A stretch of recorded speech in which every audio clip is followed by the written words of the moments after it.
పశ్చిమ గోదావరి జిల్లా పాలకొల్లులోని యలమంచిలి మండలం కాజా పడమర కాజా తూర్పు ఊటాడ గ్రామాల్లో 2.31 కోట్లతో జలజీవన్ మిషన్ పథకం కింద రక్షిత మంచినీటి పథకాల పనులను మంత్రి రామానాయుడు భూమి పూజ చేశారు.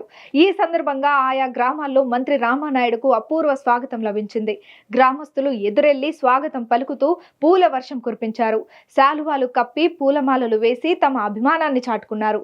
గ్రామస్తులను మంత్రి రామానాయుడు ఆప్యాయంగా పలకరించారు. ఆయా గ్రామాల్లో ప్రజలు గత ప్రభుత్వంలో స్వచ్ఛమైన త్రాగునీరు లేక తీవ్ర అవస్థలు ఇబ్బందులు అనుభవించామని, నేడు కూటమి ప్రభుత్వంలో తీరబోతున్నాయని ఆనందం వ్యక్తం చేశారు.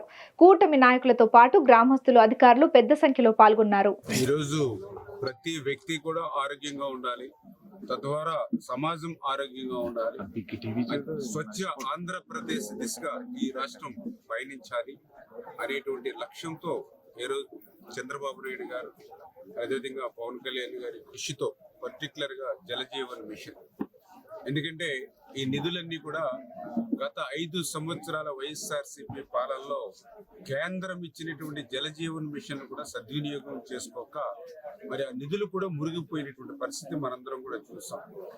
కేంద్రం ఇచ్చేటువంటి జలజీవన్ మిషన్ నిధులకు రాష్ట్ర ప్రభుత్వంగా తన వాటా చెల్లించకపోవడమే కాకుండా కేంద్రం ఇచ్చినటువంటి నిధులను కూడా దారి మళ్లించినటువంటి దుర్మార్గమైనటువంటి ప్రభుత్వం గత ప్రభుత్వం. ఎందుకు దుర్మార్గమైన ప్రభుత్వం అంటున్నానంటే, ఇవాళ ప్రతి వ్యక్తి కూడా ఎంత సంపాదించుకున్నా, ఎన్ని కోట్లు గడించినా కూడా గుక్కడు మంచినీళ్లు పడకపోతే ఆ ప్రాణం నిలవదు.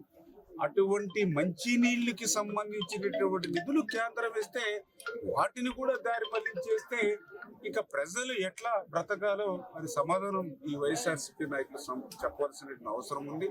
అందుకే మళ్ళీ ఈరోజు చంద్రబాబు నాయుడు గారు, పవన్ కళ్యాణ్ గారు కృషి చేసి జలజీవన్ మిషన్ కి సంబంధించినటువంటి ఆ టైం కూడా మరి అయిపోతే మళ్ళీ నరేంద్ర మోడీ గారిని రిక్వెస్ట్ చేసి 2027 వరకు కూడా ఈ జలజీవన్ మిషన్ సమయం పెంచడం ద్వారా ఈవేళ మళ్ళీ ఆంధ్రప్రదేశ్ రాష్ట్రానికి మరి ఈవేళ మళ్ళీ నిధులు తెచ్చుకుంటున్నటువంటి పరిస్థితి.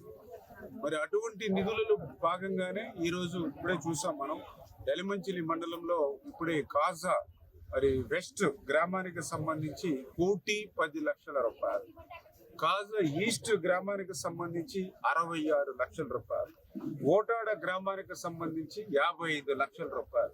ఇవన్నీ లక్షలు అంటే దగ్గర 2,31,00,000 రూపాయలు ఈ 3 గ్రామాలకి ఈరోజు మేము శంకుస్థాపన చేశాం జలజీవన్ మిషన్ నిధుల కింద.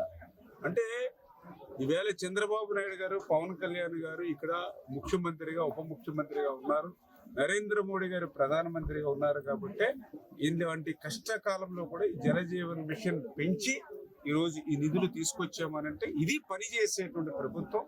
గతంలో ఉన్నటువంటిది పనికి రానిటువంటి ప్రభుత్వం. ఈ తేడాను ప్రజలందరూ కూడా గుర్తుపెట్టుకోవాలనే విషయాన్ని కూడా ఈ సందర్భంగా గుర్తు చేస్తూ మరి అదేవిధంగా ఈరోజు ఏదైతే ఇప్పుడే రైతులు కూడా చెప్తూ ఉన్నారు, ఈవేళ కడ వరకు కూడా నీళ్లు వస్తూ ఉన్నాయి.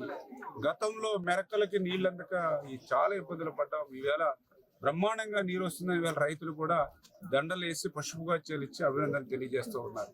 ఈవేళ రైతులకు కూడా 1,650 కోట్ల రూపాయలు బకాయిలు పెట్టింది గత ప్రభుత్వం. ఎంత దుర్మార్గమో చూడండి. ప్రభుత్వం దయాదక్షిణల మీద అరగట్ల రైతులు తాము కష్టపడి పండించినటువంటి పంట అమ్మితే ఆ ధాన్యం డబ్బులు కూడా గత ప్రభుత్వం ఇవ్వకుండా 1,650 కోట్ల రూపాయలు బకాయిలు పెడితే మన ప్రభుత్వం వచ్చిన తర్వాత ఆ రైతులకి ఆ యొక్క బకాయిలు మనం చెల్లించాం.